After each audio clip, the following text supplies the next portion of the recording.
The church fell silent as Silas stood at the altar, his hands trembling around the ring box that suddenly felt like it weighed a ton. "Emily, I can't marry you," he said, his voice cracking under the weight of years of denial.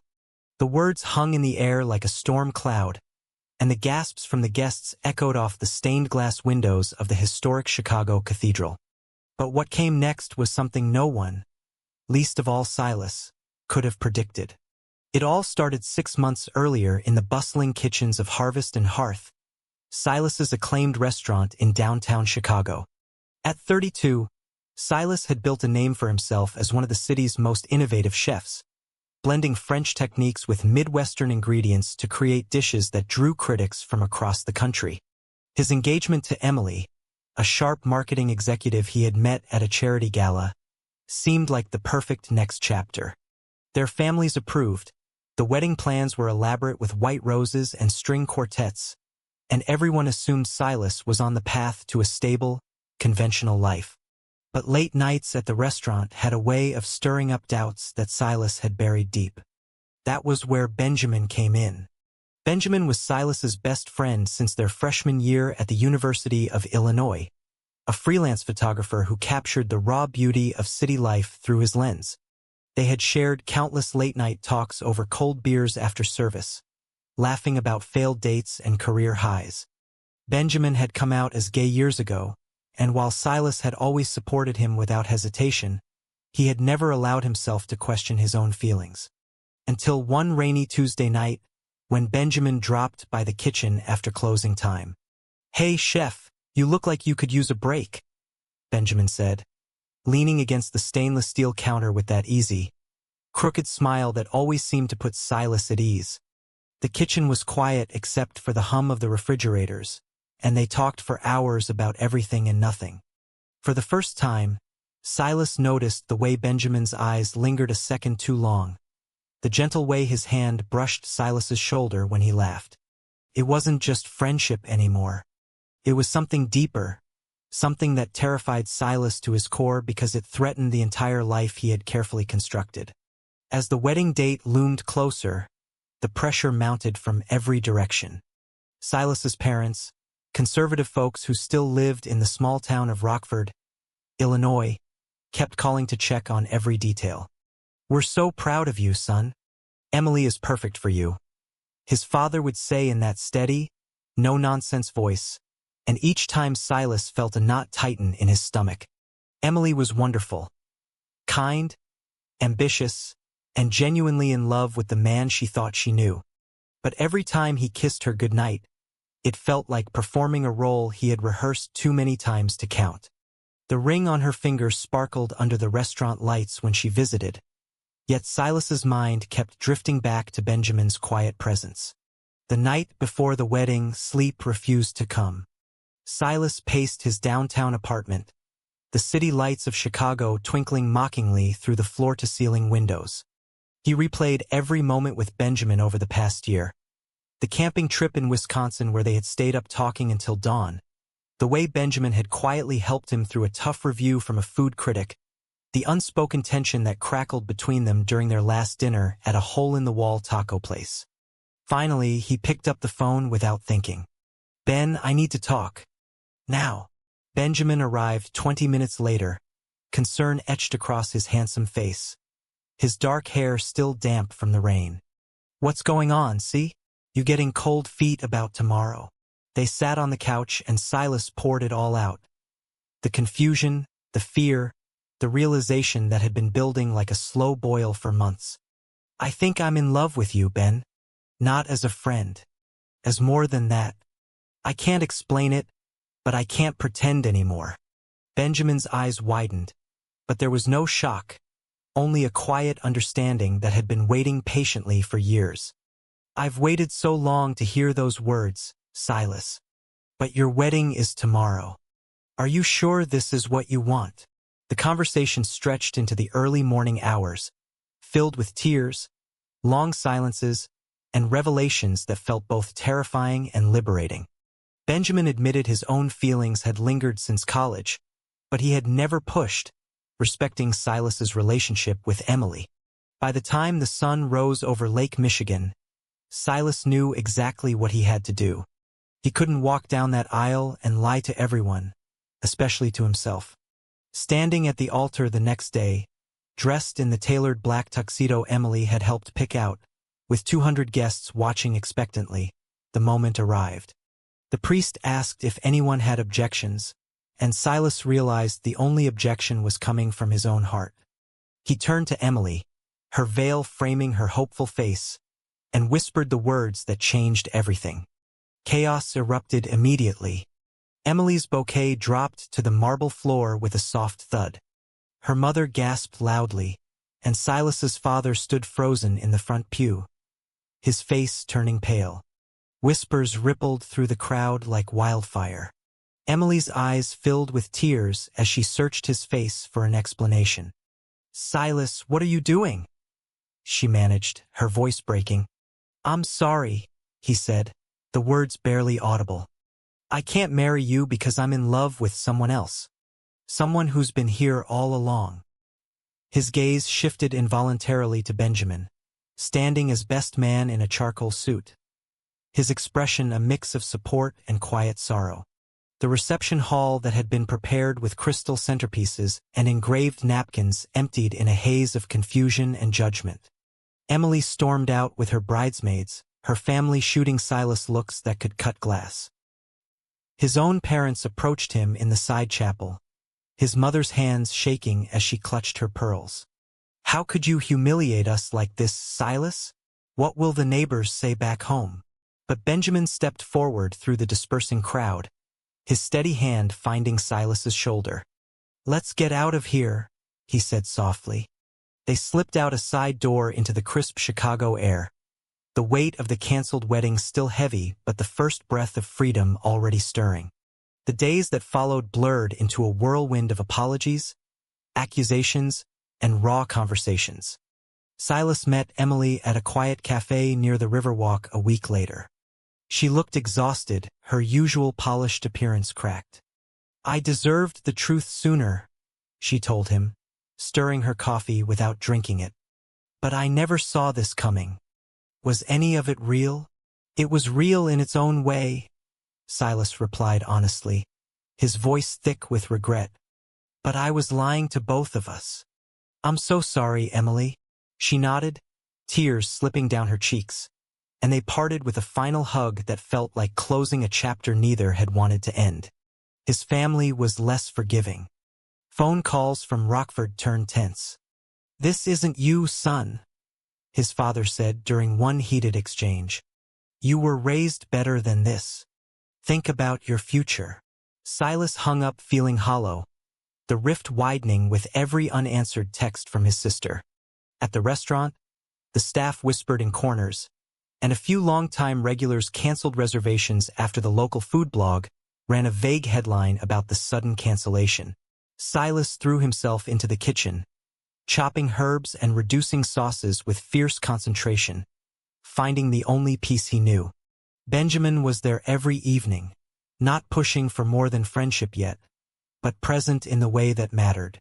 One night after service, they sat on the rooftop of Silas's building, the Chicago skyline glittering below.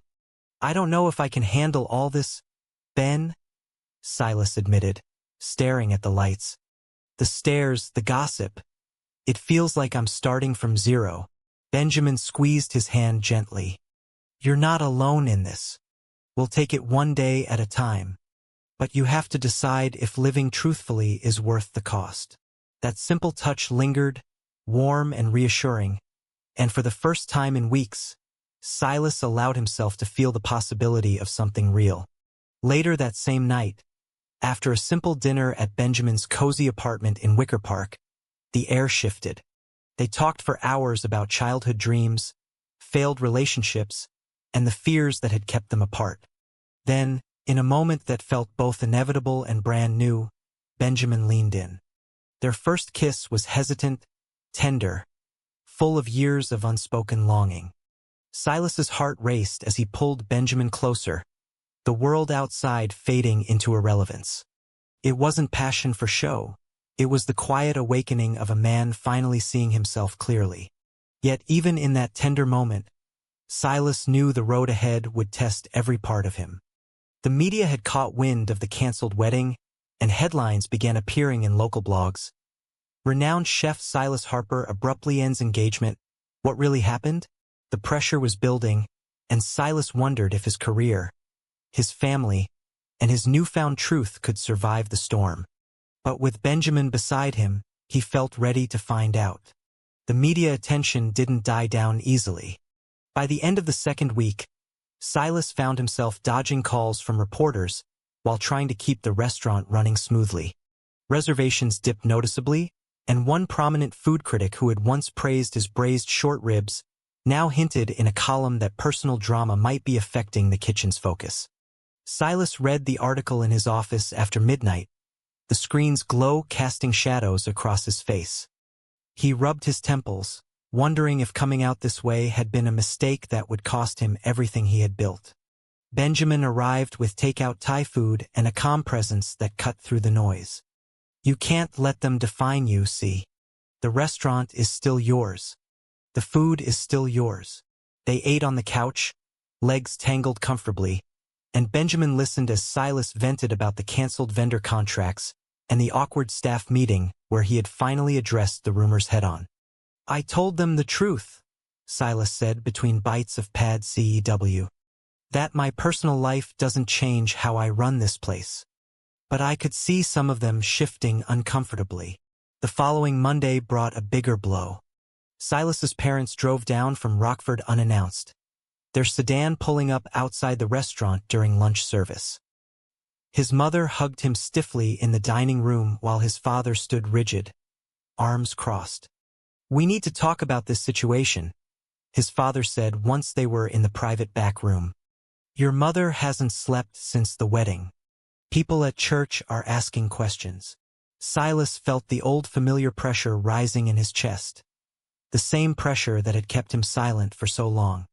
He explained again, calmly this time, how he had struggled with his identity for years, how Benjamin wasn't a phase but the person who made him feel whole.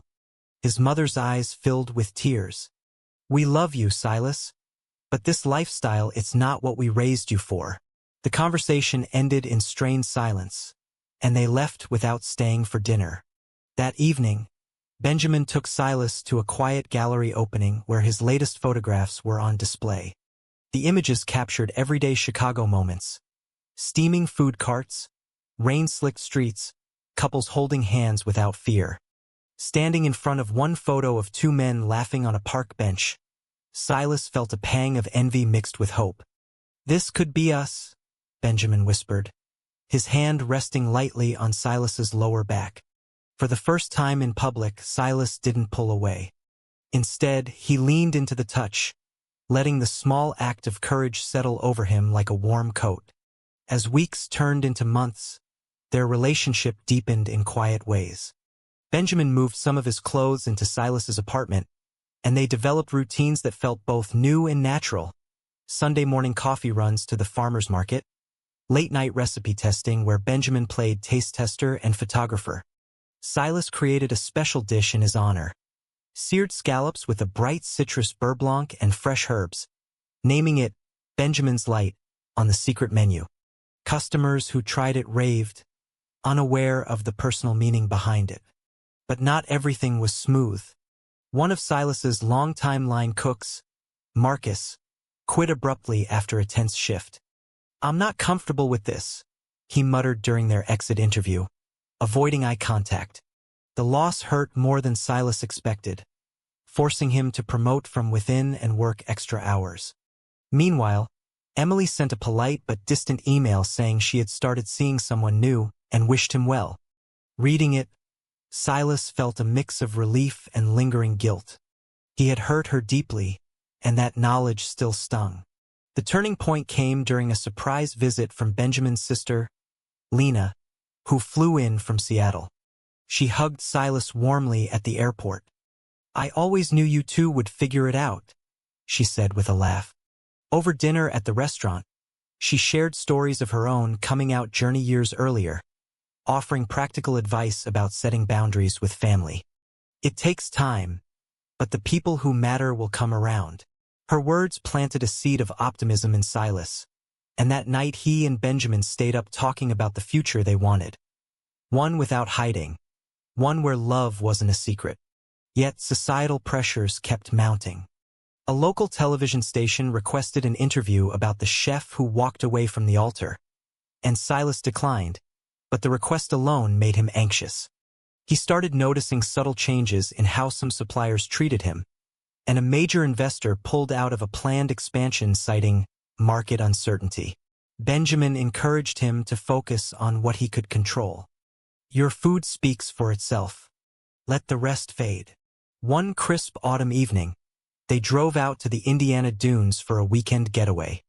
Walking along the beach as the sun set over Lake Michigan, Benjamin stopped and turned to Silas. I don't want to rush you, but I'm ready for more. I want to be with you openly, no more hiding. Silas looked into Benjamin's eyes, seeing the same steady love that had carried him through the darkest weeks. He pulled Benjamin close, the wind whipping around them, and whispered, I'm ready too. Let's do this right. Their kiss on the shore felt like a promise, the waves providing a steady rhythm to match the beating of their hearts. Back in the city, Silas began small steps toward living openly. He updated his social media with a simple photo of the two of them at the dunes, captioned grateful for second chances. The responses were mixed, some supportive messages from old college friends, a few unfollows, and a handful of hateful comments that Benjamin quickly helped him ignore. The restaurant saw a small uptick in curious new diners, and Silas channeled the energy into creating a new fall menu that celebrated bold flavors and fresh starts. Still, the internal struggle lingered. Late at night, Silas would lie awake wondering if he had thrown away the stable life everyone expected. Benjamin sensed the doubt and held him tighter. You're not defined by their expectations, see? You're defined by the man you choose to be every day. Those words became a mantra, helping Silas push through the tough shifts and difficult conversations. By the time winter arrived, their bond had grown stronger than either had imagined. They hosted a small Friendsgiving at the apartment, inviting close colleagues and Benjamin's circle. For the first time, Silas felt seen, not as the chef who canceled his wedding, but as a man in love, building something authentic. The road was still long, with more confrontations and growth ahead, but for the first time, Silas believed he could walk it with his head held high. Winter in Chicago brought biting winds and shorter days, but inside Harvest and Hearth the kitchen hummed with renewed energy. Silas had poured his evolving emotions into the menu, introducing a winter tasting series that featured hearty yet elegant dishes like duck confit with cherry reduction and rosemary-infused parsnip puree. Critics noticed the shift, and one positive review in the Chicago Tribune mentioned, a chef cooking with newfound passion. The words meant more to Silas than any star rating ever had. Benjamin's photography career was also thriving. He landed a commission from a national magazine to shoot a feature on LGBTQ-owned businesses in the Midwest, and naturally, Harvest and Hearth was included. The day of the shoot, the restaurant closed early so Benjamin could capture the space in golden afternoon light. Watching Benjamin move through the dining room with his camera, Silas felt a swell of pride that had nothing to do with fame. This place is part of us now, Benjamin said later as they reviewed the images on his laptop. Yet external challenges refused to disappear. Silas's sister, Claire, finally called after months of silence. Her voice was hesitant on the phone. Mom and Dad are still struggling, but I want to understand. Can we meet? They agreed on a neutral spot, a cozy bookstore cafe in Lincoln Park. Claire arrived with a hug that felt genuine. Over lattes, Silas shared his journey without excuses. I spent years trying to fit the mold they wanted. It almost broke me. Claire listened, asked thoughtful questions, and by the end promised to talk to their parents. It might take time, but family doesn't have to mean agreement on everything. The conversation lifted a weight Silas hadn't realized he was still carrying. Not all family ties mended so easily. His father sent a long email outlining biblical passages and expressing disappointment in the choices Silas had made. Reading it alone in his office, Silas felt the old shame creep back, but Benjamin found him and simply sat beside him in silence until the storm passed. "You don't owe anyone your identity," Benjamin reminded him gently. They spent the evening cooking together, simple pasta with garlic and chili, turning the pain into something nourishing. As spring approached, their relationship faced its first real test. A former colleague from culinary school, now a rival restaurant owner, leaked an old photo of Silas and Benjamin at a college party to a gossip site. The headline read, "Chef's Secret Life Exposed. Wedding Cancellation Explained?" The article was sensationalized and inaccurate, but the damage was done. Reservations dropped again, and a major food festival withdrew Silas's invitation citing brand alignment concerns. Silas raged in the kitchen one night, slamming a pan harder than necessary. "I finally find happiness and the world wants to punish me for it." Benjamin stayed calm, helping craft a measured response on social media. A short video where Silas spoke directly to the camera about love, authenticity, and the importance of supporting local businesses regardless of personal lives.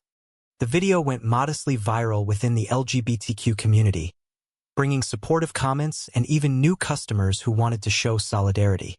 Still, the betrayal from someone Silas had once considered a friend cut deep. He spent weeks processing the anger, talking through it during long walks along the lakefront with Benjamin. "I thought I was past letting other people's opinions control me," Silas admitted one evening as they watched the sunset. Benjamin kissed his temple. "Healing isn't linear. Every time you choose truth over fear, you grow stronger." Their intimacy deepened during this period. Quiet evenings reading side by side, shared showers that were more about comfort than anything else, and mornings where Silas woke to Benjamin's steady breathing and felt anchored. The restaurant's spring menu launch became a quiet triumph. Silas invited a small group of loyal customers and allies for a private tasting. Benjamin photographed the event, capturing smiles and conversations that felt genuine.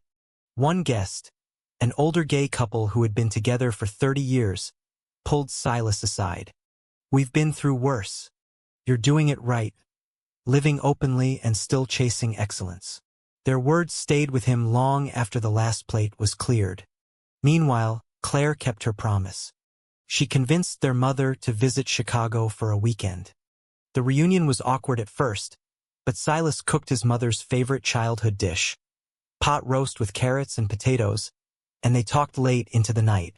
His mother didn't fully accept everything, but she hugged him tightly before leaving. "I just want you happy, Silas. If Benjamin makes you happy, then I'll try." It wasn't perfect, but it was progress. As summer arrived, Silas and Benjamin took their first real vacation together. A week in a cabin in Door County, Wisconsin. They hiked, kayaked, and cooked simple meals over an open fire. One starry night on the porch, Benjamin turned to Silas. "I've loved you for years. I want to build a life with you. Marriage, maybe kids someday, whatever that looks like for us." Silas's heart swelled. "Yes," he answered without hesitation. 1,000 times yes. They sealed the moment with a kiss under the northern lights, the future suddenly feeling within reach. Back in the city, Silas began planning a small proposal. He designed a custom ring with Benjamin's help, a simple band engraved with coordinates of the dunes where they had first spoken of the future. But before he could execute the plan, another hurdle appeared. A prominent chef organization invited Silas to speak at their annual conference about diversity in the industry. Accepting meant going fully public with his story. After long discussions with Benjamin, Silas agreed. "If my voice can help even one kid who feels trapped like I did, it's worth it." The speech was scheduled for September in New York. As the date neared, Silas felt the familiar mix of fear and excitement. Benjamin would be there, camera in hand, capturing the moment. Their love had already survived cancellation, betrayal, and family strain. Now it was time to step fully into the light. The flight to New York felt like crossing a threshold. Silas sat by the window, Benjamin's hand resting reassuringly on his knee as the plane climbed above the clouds.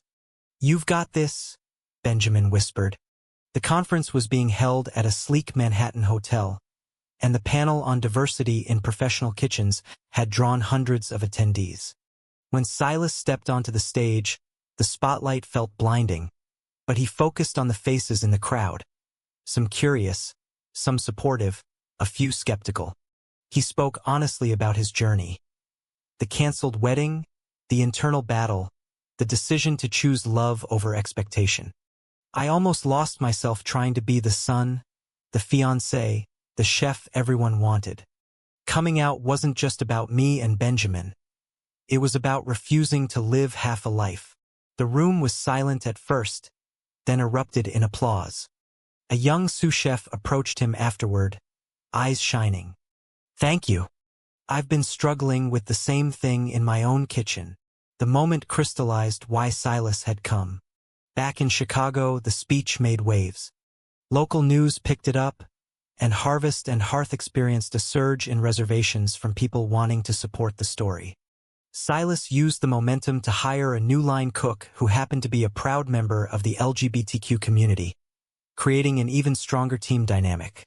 Benjamin's magazine feature was published around the same time, featuring stunning photos of Silas in the kitchen and the two of them sharing a quiet moment at home. The spread was tasteful and powerful, and it opened doors for Benjamin's career as well. Yet success brought new complications. An old high school acquaintance from Rockford reached out via social media with a message that stung. "Your parents are hurting, man. Maybe tone it down." Silas stared at the screen for a long time before showing it to Benjamin. Together they drafted a reply that was polite but firm. "I love my parents, but I also love myself. I hope one day they can see both." The exchange reopened old wounds, but Silas refused to shrink back. Summer turned to fall, and Silas finally executed his proposal plan. He closed the restaurant early on a crisp October evening and transformed the dining room into an intimate space with soft lighting, Benjamin's favorite jazz playlist, and the new signature dish he had created just for the occasion. When Benjamin walked in after a long shoot, confused but smiling, Silas dropped to one knee beside the table set for two. "Benjamin, you've been my best friend, my anchor, and now my greatest love. Will you marry me?" Tears welled in Benjamin's eyes as he pulled Silas up into a fierce embrace. "Yes, 1,000,000 times yes." The ring fit perfectly, and they celebrated with the meal Silas had prepared, laughing and crying in equal measure. The proposal photos Benjamin took later that night became treasured keepsakes. Candid, joyful, and entirely theirs. Planning the wedding brought its own set of challenges and joys. They chose a modest venue, the rooftop garden of a boutique hotel overlooking the Chicago River, scheduled for the following June. Guest list was small, close friends, supportive colleagues, Claire and her family, and hopefully Silas's parents if they chose to come. Benjamin handled the photography and decor, while Silas designed the menu himself, featuring seasonal favorites that told their story through food. Family reconciliation remained uncertain. Silas's mother called after hearing about the engagement through Claire. "We're still processing, but we want to be part of your life." It wasn't full acceptance, but it was an opening. His father remained silent, and Silas tried not to let it overshadow the excitement. As winter approached again, they faced one final major obstacle. A conservative food blogger launched a campaign urging people to boycott restaurants owned by lifestyle activists, targeting Harvest and Hearth specifically. Reservations dipped once more, and Silas spent sleepless nights reviewing numbers. Benjamin stayed up with him, offering perspective. "We've survived worse. This is just noise." They countered by hosting a community fundraiser at the restaurant for an LGBTQ youth center, turning negativity into positive action. The event sold out and raised significant funds, shifting public perception back in their favor. Through it all, their love grew quieter and deeper. Mornings were now filled with shared routines, Silas making coffee while Benjamin reviewed photos, quiet affirmations exchanged over breakfast. One particularly cold night, after a long service, they curled up on the couch watching old movies. Benjamin traced the engagement ring on Silas's finger. "Remember when you thought this was impossible?" Silas smiled. "Now it feels like the only thing that ever made sense." Spring arrived with blooming trees and renewed energy. Final wedding preparations kicked into high gear.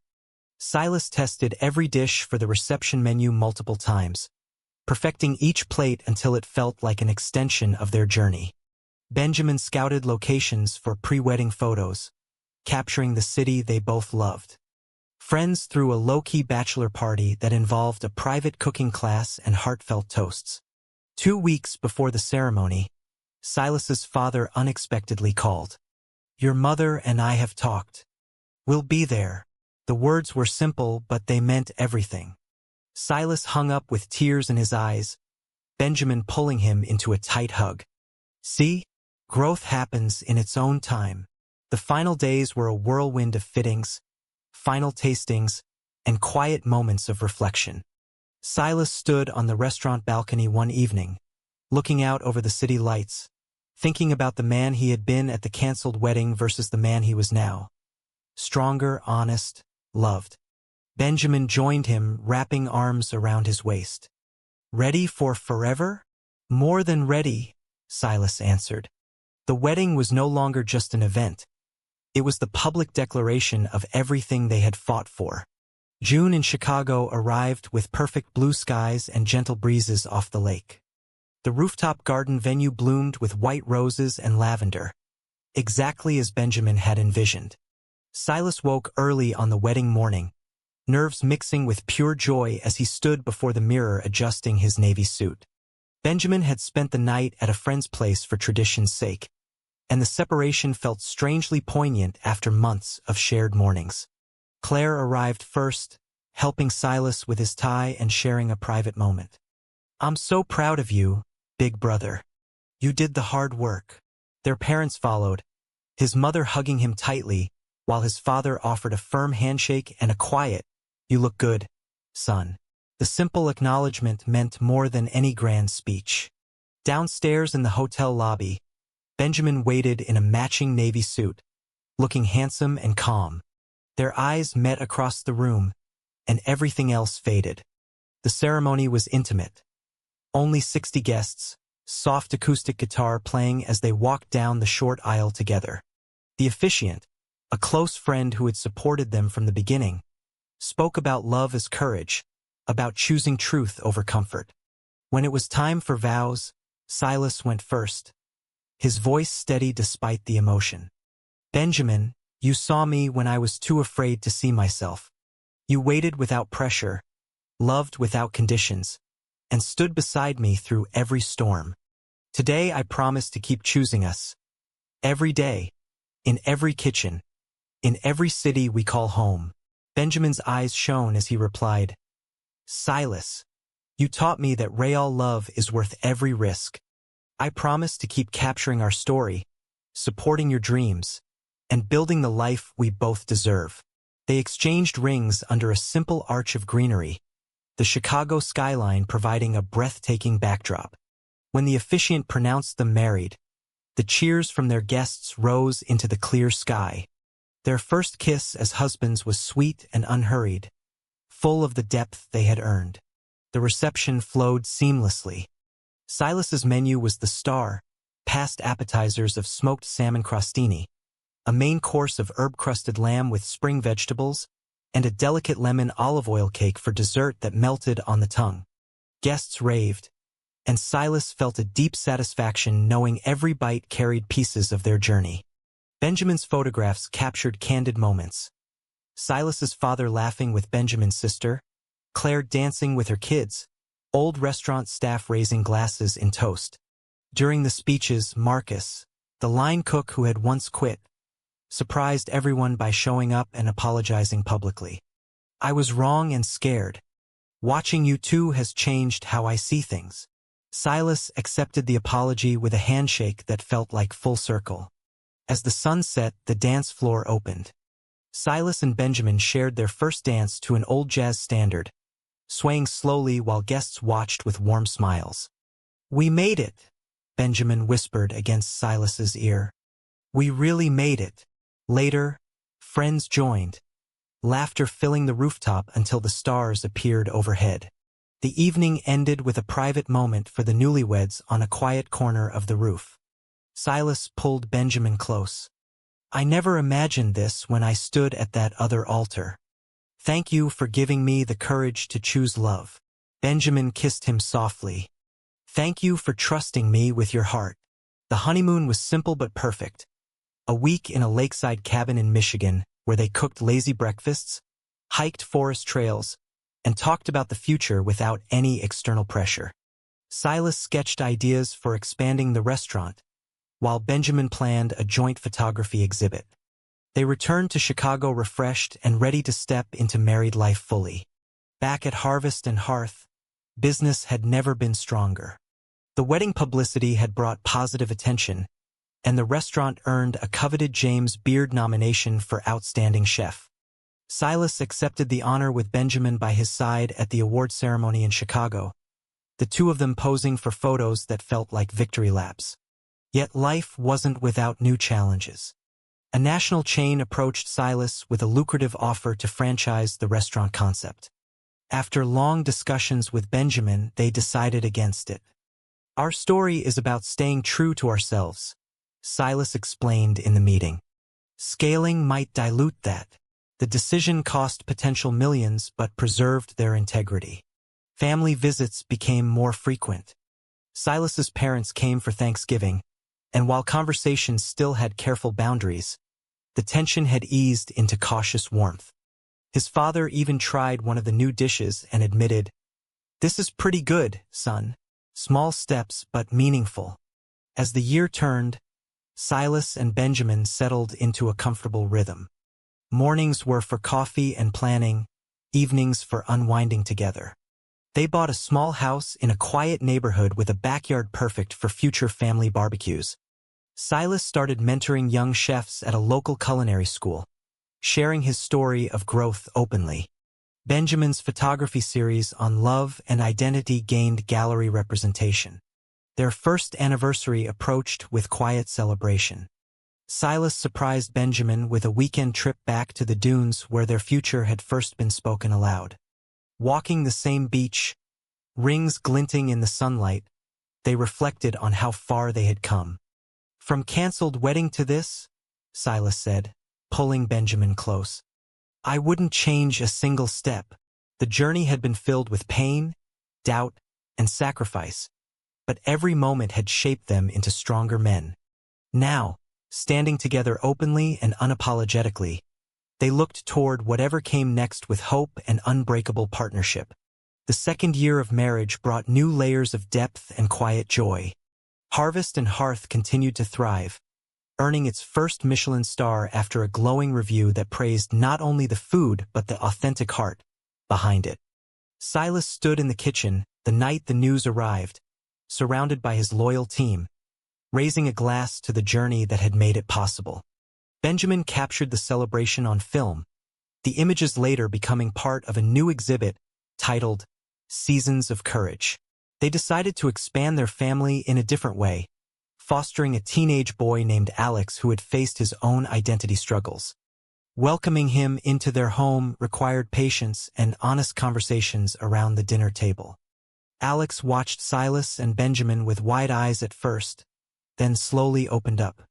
"I didn't know guys like you existed in real life," he said one evening after helping Silas prep vegetables. The role of mentors felt natural, another chapter in their story of turning personal pain into purpose. Family gatherings grew warmer. Silas's parents visited more often, bringing homemade pies and tentative questions about Alex's school life. His father even attended a pride event with them that summer, standing quietly at the parade's edge but present. "I'm trying," he told Silas later. Those words carried years of unspoken apology. Professionally, Silas was invited to speak at culinary schools across the country, always with Benjamin's photos illustrating the talks. The message remained consistent. Authenticity fuels excellence. One particularly moving event in Boston saw a standing ovation from students who recognized their own hidden truths in Silas's story. Challenges still appeared. A harsh online review that targeted their personal lives rather than the food. A temporary staffing shortage during flu season, but each hurdle was met with the same steady teamwork.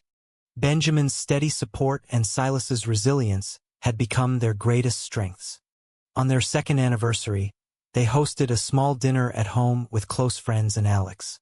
The table was filled with laughter, stories, and the kind of easy love that only comes from surviving storms together. After the guests left, Silas and Benjamin sat on the back porch under string lights. "Remember when I thought happiness was impossible?" Silas asked, his hand finding Benjamin's. Benjamin smiled, the same smile that had anchored him from the beginning. "And now it's our everyday reality." They kissed under the stars, the city humming softly around them. The journey from that shocking moment at the altar to this peaceful, chosen life had been long and winding, filled with every emotion imaginable. But looking at the man beside him, the husband, the partner, the love of his life, Silas knew every sacrifice had been worth it. True or false? Society's expectations should never dictate who we love?